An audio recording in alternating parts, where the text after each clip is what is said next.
Hello बच्चों, नमस्कार। कैसे हैं आप सब लोग? उम्मीद है शानदार, जिंदाबाद, जबरदस्त होंगे। बच्चों, ये वीडियो होनी तो पहले थी, बट कुछ वक्त थोड़ा कम मिल पाया, जिस वजह से मैं ये वीडियो नहीं करवा पाया, वरना एक दो दिन पहले हो जानी चाहिए थी। पर अभी भी लेट नहीं हुई है। और आपको ये सबको मालूम चल चुका है कि एसएससी जीडी का एग्ज़ाम 4 फरवरी से होना है। अब आपके सामने एक बिल्कुल टारगेटेड डेट है, और चाहे एग्ज़ाम पोस्टपोन हो जाए पर प्रीपोन्ड कभी नहीं होता। तो आप ये एश्योर मान सकते हो कि अब आज से अगर लगाओगे तो आज से भी आपके पास 17 डेज आज के लगा कर बैठते हैं। पर 70 मत मानिए, कि बाद के 15 जनवरी से बाद के दिन कैसे जाएंगे आपके ऊपर से आपको खुद नहीं पता चलेगा। 15 जनवरी तक ही रियल स्टडी होगी आपकी।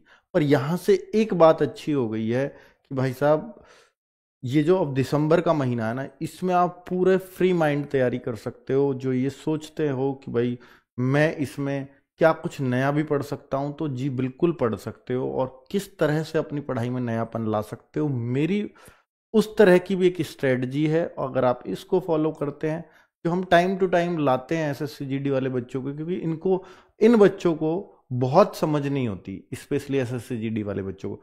वो बच्चे भी जो पुराने टॉपर रहे हैं, मैं कहूँगा कि जो पुराने कट ऑफ से बिल्कुल किनारे पर रहे हैं ना, वो पुराने टॉपर ही समझाऊंगा मैं उनको, क्योंकि वो अब उन सब से ऊपर थे। क्योंकि जो आपसे ऊपर थे वो सब सेलेक्ट हो गए, और जो आपसे नीचे हैं वो अभी संघर्ष कर रहे हैं। तो आप उन सब में सबसे ऊपर हो, तो आप इस बैच के टॉपर होने चाहिए। तो उनको भी जरूरत होती है कि इस तरह की किसी डोज की। और बच्चों, अगर आप किसी एग्जाम में फाइनल मेरिट में बिल्कुल किनारे से रह जाते हो, और फिर वही एग्जाम में अगली बार फिर किनारे से रह जाते हो, तो इसके जिम्मेदार सिर्फ आप हो। आप ये सोचो कि 140 पे मेरिट गई, और मैं 139.5 थे, या मेरे 138 थे, या मेरे 139 थे, तो मैं बिल्कुल किनारे पे चूका। जो मुझसे होशियार थे वो सब जॉब पा गए। तो अब जो बचे हैं वो कौन है? या तो बिल्कुल नए बच्चे जो पहले एज में नहीं आ रहे थे, या फिर वो जो मुझसे नीचे थे सब। तो हमने क्या किया, हम अगर अगली भर्ती में भी किनारे पर रह जाते हैं तो इसमें गलती किसकी होगी? यार, हमने उन बच्चों को अपने से आगे निकलने दिया जो हमसे पीछे थे, या हमने उन बच्चों को आगे निकल दिया जो अभी तैयारी में जुटे हैं। तो इसका मतलब मेरी तैयारी में कहीं ना कहीं कमी रही है, क्योंकि मैं तो इस बार टॉपर होना चाहिए। और ये बात की है साबित शाहरुख खान ने। 171 नंबर आए हैं, पिछली बार कट ऑफ के किनारे से रहा था। तो भाई, आप अपनी क्षमताओं को थोड़ा सा बढ़ाना सीखो, तो निश्चित तौर पर आप उस लाइन को, जो सिलेक्शन की लाइन है, उसको छू जाओगे। और वो बच्चा ये बोला फिर, सर बहुत अच्छा रहा, पिछली बार बीएसएफ मिलती, और बीएसएफ मिलती तो मैं पता नहीं, उसमें इतना टाइट शेड्यूल होता है, तो मुझे पता नहीं ट्रेनिंग पे पढ़ने का टाइम मिलता है या नहीं मिलता। बीएसएफ मिलती तो हो सकता है मैं पूरी लाइफ उसमें रह जाता, लेकिन अब मुझे इस साल एसएसएफ मिलनी तय है, क्योंकि मैं तो रैंक 1 के आसपास हूं, 1 ही है ऑलमोस्ट। तो इस बार में अब मेरे पास चांस है कि मैं एसएसएफ मिलेगी तो यहां मैं अपनी पढ़ाई भी कर सकता हूं। और जब पढ़ाई करूंगा तो जरूरी सी बात है कि मैं कहीं सब इंस्पेक्टर भी निकाल सकता हूं। तो वो जो कुछ होता है भले के लिए होता है, पर उस भले को आपको भुनाना पड़ेगा। ऐसे ही नहीं है कि भला होगा इस बार, बैठ जाता हूं शांति से, ऐसे नहीं होता कभी भला। आपको बहुत मेहनत करनी पड़ती है उस भले को भुनाने के लिए। ठीक है, आपको खूब प्रयास करने पड़ते हैं। ईश्वर भी साथ उनका ही देते हैं जो खुद मेहनत करना जानते हैं। बच्चों, अगर मैंने बोला कि भाई आपकी ये 4 फरवरी डेट है, तो आपको ये बात पता चली गई होगी, क्योंकि मैं शॉर्ट्स के माध्यम से तो बता ही चुका था। ये दोनों डेट्स एक साथ आई हैं, सीजीएल की टीयर 2 की 18, 19, 20, और जीडी की 4, 5, 6। ये भी बता दिया किन किन डेट्स में एग्जाम होगा। तो ये टोटल 17 डेट्स है आई थिंक। तो 17 डेज आपका एग्जाम चलेगा, जो 4 फरवरी से और 25 फरवरी के बीच। बीच में सैटरडे संडे शायद इन्होंने स्किप किया है। ठीक है, वो करते भी हैं ये। तो भाई, ये डेट आपको मिल गई, बिल्कुल मिल गई। बच्चों, मैं आपसे इतना कहता हूं, देखिए मैं बुक इसलिए दिखा रहा हूं, जिन बच्चों की हिंदी वीक है और हिंदी पढ़ने का भी मन नहीं करता। बहुत सारे बच्चे मैं ऐसा देखता हूं कि सर मैं तो दिल्ली पुलिस वाला हूं, मैं हिंदी क्यों पढ़ूं? सर मैं तो 10+2 वाला हूं, मैं तो सीजीएल वाला हूं, मैं हिंदी क्यों पढ़ूं? भाई फिर दे क्यों रहे हो जीडी के एग्जाम को? मेरी तो यूपी पुलिस की तैयारी है सर। तो खैर वहां तो हिंदी पढ़ ही लोगे। तो भाई मैं आपसे कह रहा हूं कि अगर आपका वीडियो से भी मन नहीं कर रहा या आप उतना क्रम में नहीं पढ़ पा रहे हो तो आप इस बुक को रट डालो यार, इतनी पतली सी बुक बनाई है। ठीक है, हिंदी में सब कुछ इससे आएगा, ये मैं गारंटी से कह दूंगा, सब कुछ। बताओ, इतनी आसान एसएससी जीडी की हिंदी है। अब मैं आपसे ये बोलता हूं भाई देखो बहुत टारगेटेड बुक बनाई है, मैं कहता हूं कि चलो मत पढ़ो जीएस, नहीं पढ़ पाओगे, छोड़ दो। पर ये 3 बुक इतनी काम की हैं। इस मैथ्स की बुक को 4-5 बार निकाल दो, पूरे 20 में से 20 कर आओगे। मत पढ़ो वीडियो, अगर आपको वीडियो देखने का नहीं है शौक तो। इस बुक को रीजनिंग के को, अगर आप रीजनिंग में आज 15-16 आ रहे हैं, इसे 2 बार कर दो, आपके 19-20 हो जाएंगे। ये गारंटी से लिख के दे सकता हूं, और स्पीड बढ़ेगी वो अलग। करिए ना आप। देखिए बच्चे, जैसे इसमें पहला चैप्टर है, मान लीजिए कोई चैप्टर है, डायरेक्शन का चैप्टर है इसमें, डायरेक्शन। तो डायरेक्शन में आपको कहता है सर मुझे आता तो है, मैं क्यों करूं इसको। रीजनिंग में ज्यादातर ऐसा लगता है। अब आपने देखा डायरेक्शन में कितने क्वेश्चन है सर, 50 हैं इसके अंदर। तो आप ऐसे एक काम करिए, इन 50 को 45 मिनट्स में लगा के दिखा दीजिए। तो आपने क्या किया कि 45 मिनट दिए मात्र, और अपना एक चैप्टर कंप्लीट हो गया। और ऐसे बाकी चैप्टर्स पे भी लगा दीजिए, फिर देखिए आपको पता लगेगा, आपकी स्पीड इतनी फास्ट हो जाएगी कि रीजनिंग जो आपके वहां 20 क्वेश्चन आते हैं 15 मिनट से ज्यादा कभी नहीं दोगे आप। और यही तो चाहिए, 1 घंटे के पेपर में कुछ सब्जेक्ट ऐसे चाहिए कि जो बाकी बच्चों का टाइम लगाए और मेरा बिल्कुल ना खाए। तो वो ये स्ट्रेटजी है। ठीक है, बुक में ही आप टाइम लगा दो, सबसे बेस्ट तरीका है। आप कहते हो सर मेरा मैथ्स तो खूब स्ट्रांग है, मैं बार बार पढ़े हुए क्वेश्चन को क्यों पढ़ूं। टाइम लगा दो आप चैप्टर में, आप में एक एक्साइटमेंट आ जाएगा उस चैप्टर को करने का। और फिर ये नहीं सोचोगे यार ये तो करा हुआ है, फिर तो कहोगे यार टाइम में करना है, टाइम में करना है। 15-12 चैप्टर हैं, 1-1 घंटे के 1-1 चैप्टर है, 15 घंटे में बुक हो रही है। और क्या चाहिए। सेम रीजनिंग में भाई 15 घंटे में बुक हो रही है रीजनिंग की, 2-3 बार निकाल दो सेम बुक, और जो नहीं हुए उनके सॉल्यूशन देख लो, ताकि अगली बार इसे भी नहीं छोड़ूंगा जब दूसरी बार करूंगा। यह तरीका है, एक टॉपर बच्चे की स्ट्रेटजी बता रहा हूं मैं आपको। ठीक है, और टॉपर बन सकते हो इन स्ट्रेटजी से। अब मैं आपको दूसरा तरीका बताता हूं कि भाई जीएस की जैसे बात हुई, तो सर जीएस के लिए तो हमें कुछ स्पेशली बता दीजिए। जीएस के लिए लास्ट में नवीन सर की डिमांड रहती है, और मेरा भी खुद का मन था कि बच्चों के स्कोर को बूस्ट करने के लिए, हर बच्चा नाम लेता है नवीन सर का एसएससी जीडी में, बिल्कुल लेगा, क्योंकि उनके लिए वो लास्ट में 30 प्रैक्टिस सेट्स लेकर के आएंगे। कितने? 30 आए या 25 आए, जो भी आए। ये 16 दिसंबर से स्टार्ट होंगे, और ये 16 दिसंबर से करीब 25 तारीख तक चल जाएंगे, आपके 25 जनवरी तक। 25 जनवरी तक, उसके बाद गागर में सागर, और फिर आप अपना एग्जाम देने जाइए। ठीक है, तो भाई साहब ये 16 दिसंबर से आपके स्टार्ट होंगे। 30 प्रैक्टिस सेट इसमें नवीन सर आपको दे रहे होंगे, और आप उन प्रैक्टिस सेट की हेल्प से ये कह दोगे सर जीडी का एग्जाम में फुल कॉन्फिडेंस आ रहा है जीएस के अंदर। और ये कब से? 16 दिसंबर। अब हमने सब डेट फिक्स कर दी है, वो इसलिए पहले 1 दिसंबर से होने थे, चूंकि एग्जाम 4 फरवरी में चला गया। पहले हम एक्सपेक्ट कर रहे थे 10 से 20 जनवरी के बीच में हो जाएगा।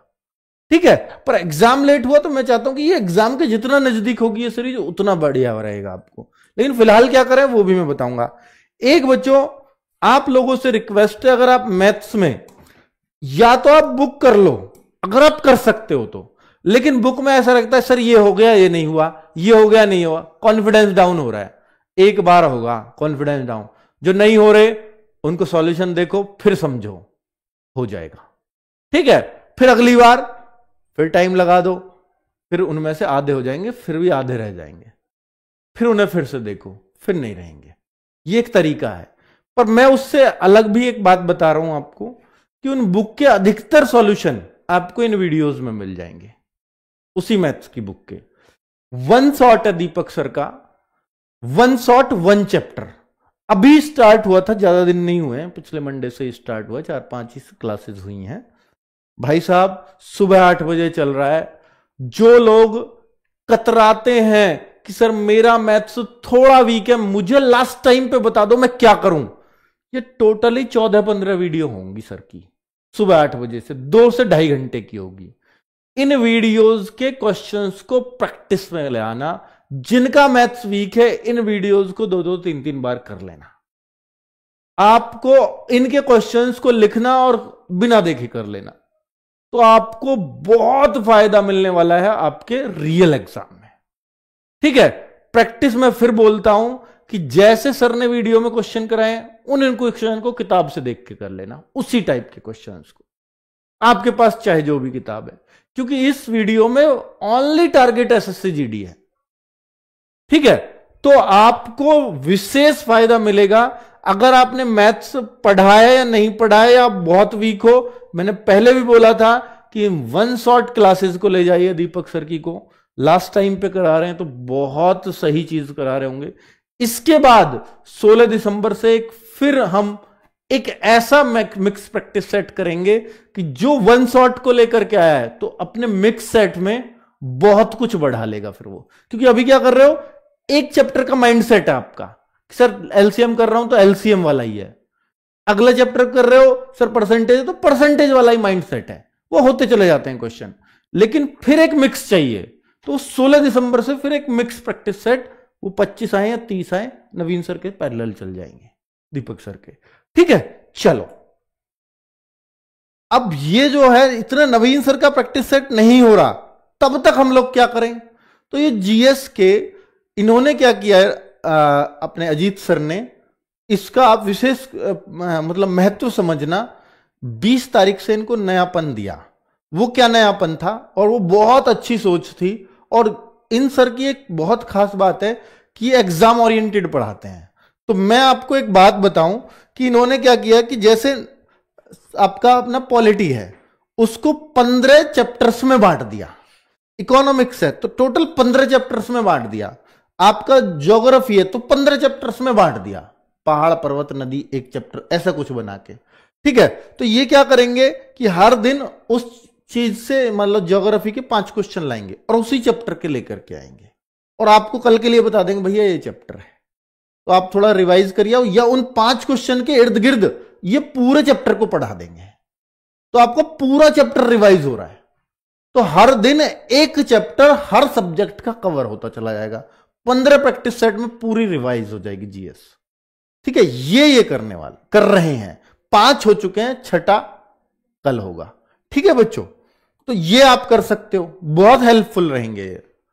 हिंदी के प्रैक्टिस सेट नीरज सर ने एक नयापन दिया, नए तरीके से लिख भी रहा है। इनको लेवल वाइज बांटा। लेवल वाइज में किस तरह बांटा कि भाई एक तो इजी लेवल, इजी लेवल को वो लोग मत करो, देखो मैं सबके लिए भी नहीं कह रहा, जिनकी हिंदी अच्छी है मत करो उसको, वो आपके लिए है भी नहीं। एक मॉडरेट लेवल है और एक एडवांस लेवल है। तो इस सर बता देते हैं कि आज का मॉडरेट लेवल है, तो जो अच्छे अच्छे क्वेश्चंस हैं वो एक सेट में रखेंगे, रेशो वही रखेंगे कि 2 पर्यायवाची है 1 विलोम शब्द है, उसी तरह का रेशो पूरा वो भी बनाएंगे, और सारे प्रीवियस ईयर से बनाएंगे, किसी भी साल में आया हो। तो ये भी नहीं है कि भाई कोई अलग ही क्वेश्चन लेकर के आ रहे हैं, पर उनको लेवल वाइज बांट दिया। तो जो हिंदी भाषी स्टेट्स हैं उनको मॉडरेट लेवल और एडवांस लेवल की हिंदी करनी चाहिए। जो गैर हिंदी भाषी स्टेट्स हैं उनका जो इजी लेवल की हिंदी है उसमें अगर उनका 16-17 आएगा तो उनका कॉन्फिडेंस बहुत बूस्ट होगा, और पेपर में कोई भी लेवल आ सकता है हिंदी का, चाहे वो इजी आ जाए, चाहे वो मॉडरेट आ जाए, चाहे वो एडवांस आ जाए। इसलिए हम तीनों लेवल के लिए आपको तैयार कर रहे हैं। ठीक है, कई बार पेपर अलग अलग लेवल का अलग अलग शिफ्ट में आ जाता है कि आज के में हिंदी थोड़ी टफ थी, आज के में हिंदी बहुत आसान थी तो रीजनिंग थोड़ी टफ थी। इस तरह के सेट्स आजकल एसएससी के अंदर बनते हैं। ठीक है, उस वजह से उस सोच से तैयार किया जा रहा है। तो जो इजी है वो तो सबके लिए इजी लगना चाहिए। ठीक है, जो मॉडरेट है उसमें सबको थोड़ा थोड़ा दिक्कत होनी चाहिए, और एडवांस लेवल जो हार्ड लेवल कराएंगे उसमें यार 2-3-4 क्वेश्चन में हर बच्चे को दिक्कत होगी।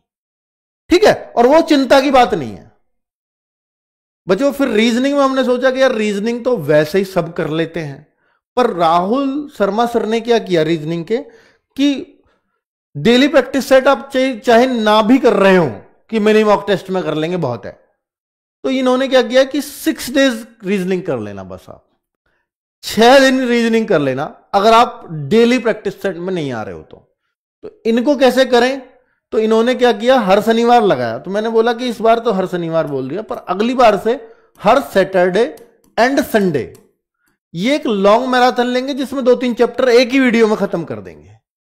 ठीक है, तो ये 6 दिन में यानी 6 मैराथन में 15 दिसंबर से पहले पहले ये आपके सारी रीजनिंग खत्म हो जाएगी। अगर आपको रीजनिंग बहुत ज्यादा नहीं पढ़नी, लिमिटेड पूरे चैप्टर्स को रिवाइज करना है, हर एक टाइप को रिवाइज करना है, तो ये 6 वीडियो देख लेना। तो इस तरीके से हमने प्लान किया। और ये मैं ये नहीं कह रहा कि इनको लाइव देखो, आप अपने हिसाब से देखना।